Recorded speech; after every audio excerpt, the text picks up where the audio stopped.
चुनाव में अब नामांकन दाखिल हो चुके हैं दोनों पार्टियों के। कुछ रिबेल कांग्रेस पार्टी के दिखाई दे रहे हैं, जैसे नरेश मीणा चुनाव लड़ रहे हैं दीदी, और रघुवीर मीणा भी कुछ नाराज दिखाई दे रहे हैं वोटर नॉमिनेशन में। इस तरीके से कांग्रेस पार्टी इसे चलाएंगे। देखिए, जो थोड़ी बहुत जो नाराजगी कहीं है उसको बैठ के हम सॉर्ट आउट करेंगे, और ये लोग पार्टी के पुराने लोग हैं, पार्टी के साथ रहेंगे रघुवीर जी, मैं जहां तक समझता हूं, और बहुत ही जल्दी वो रेशमा जी के प्रचार में भी आएंगे। नरेश मीणा भी दिक्कत बने हुए हैं, वो लगातार स्टेटमेंट भी देते हैं, आप लोगों के साथ जुड़े हुए थे, क्या पार्टी का हिस्सा थे या नहीं थे? ये तो प्रदेश अध्यक्ष जी बताएंगे, अभी उनसे मिलके भी गए थे वो, और क्या बातें हुई थी वो अभी सारी कल प्रदेश अध्यक्ष जी ने उनियारा के अंदर उसको क्लियर भी किया है। बाकी देखते हैं, अभी टाइम आने दीजिए। क्या संपर्क में है सर इन लोगों को बैठाने के, चुनाव जीतना? देखिए, पार्टी अपना काम कर रही है, कल जैसे नामांकन हुआ है, और अभी 1-2 दिन में सबसे बातचीत करके और फिर अगला कदम हम उठाएंगे। सर, बीजेपी की ओर से कहा जा रहा है कि सचिन पायलट नहीं दिखाई दे रहे हैं, गुटबाजी है कांग्रेस पार्टी में, और कल अशोक गहलोत जी ने भी कहा कि इस तरीके की चर्चाएं हैं कि टिकटों में जो है सेटिंग हो गई है।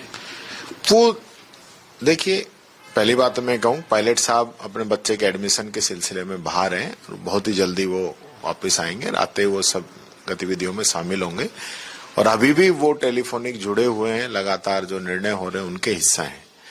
दूसरी बात मैं कहना चाहूंगा, जो दौसा की जो चर्चा है, वो एक माहौल इस प्रकार से बीजेपी बनाना चाह रही है, वही चीज सब ने कल क्लियर की है कि भाई इस प्रकार की अफवाहें बीजेपी चला रही है, तो उनसे हमें सावधान रहने की जरूरत है। सर, आप लोगों की तैयारी, क्योंकि अलवर एक तरीके से जो रामगढ़ की सीट है वो सिंपैथी पे आपने दी है, लेकिन आप लोगों को ज्यादा जिम्मेदारी है, किस तरीके से? नहीं, हम सभी लगे हुए हैं और लगातार मॉनिटरिंग हो रही है, डोर टू डोर कैंपेनिंग हम शुरू कर रहे हैं।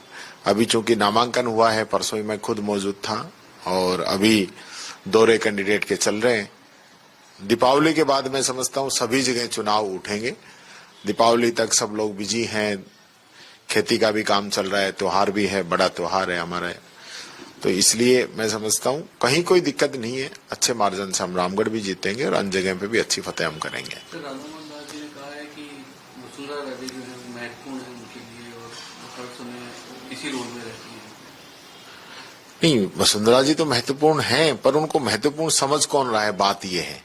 राधा मोहन जी खुद ही मैं समझता हूँ गायब रहते हैं, उनके खुद ही इस प्रकार के बयान आते हैं कि बाद में उनको फिर सफाई देनी पड़ती है। इस प्रकार की बातें कर रहे हैं कि कोई मेरे को जाने, क्योंकि अभी लोग जानते नहीं है कि राधा मोहन जी कौन है, इसलिए उनको इस प्रकार की बीच में बयानबाजी हुई थी। फिर बाद में उन्होंने यहाँ तक कह दिया कि मेरी जान को कुछ होता है तो इसके जिम्मेदार लोग होंगे। तो इस प्रकार की जो बातें हैं, मैं समझता हूँ अभी तो राधा मोहन जी भी जो है पिक्चर से गायब ही नजर आ रहे हैं।